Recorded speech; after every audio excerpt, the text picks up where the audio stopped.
За точна статистика околу бројот на лица кои што користат дроги не располагаме со такви податоци за жал. Знаеме дека постои одреден регистар кој што е во Министерството за внатрешни работи за оние лица кои што се регистрирани таму. Додека за конкретен број не можеме да зборуваме, значи единствено се базираме на податоците од истражувањата кои што беа направени пред 2 до 3 години. Кога зборуваме за користењето на психоактивните супстанции кај децата и кај тинејџерите, јас би сакала да го подвлечам значајот на користењето на легално достапните психоактивни супстанции, иако мислиме само на, често пати се реферираме само кон нелегалните, значи раното започнување на пушењето на цигари, раното користење на алкохолот, раното користење на лековите за смирување на, како што се, например, диазепамот, лексилиумот. Оно што најмногу не загрижува е токму земањето на повеќе од 5 пијалоци во една прилика. Значи, како да постои тренд да младите излегуваат за да се опијанат. Значи, тоа е тоа што е карактеристика во текот на последните неколку години.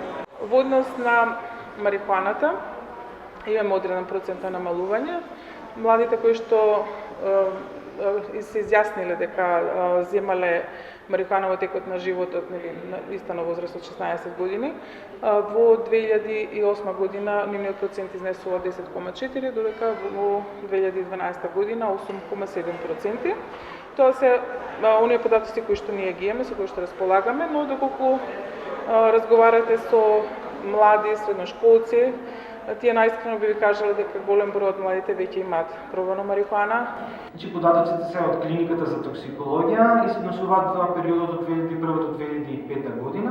Значи, новаа клиника имала вкупно во овој период од 5 години вкупно 1436 интервенции при опијатно предозирање. Од нив 606 или 42,2% се предозирања со опијати од страна на малолетни лица.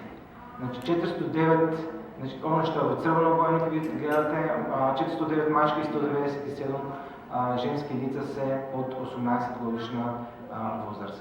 Значи овој податок нам ни зборува дека лицата под 18 годишна возраст и како употребуваат опијати. Предозирањето најчесто настанува и при инјектирањето, значи најголеми дел од нив инјектираат. Значи ние имаме период од 13-14 години кој што на ваква состојба и во меѓувреме ништо не се презема за таа состојба да се санира.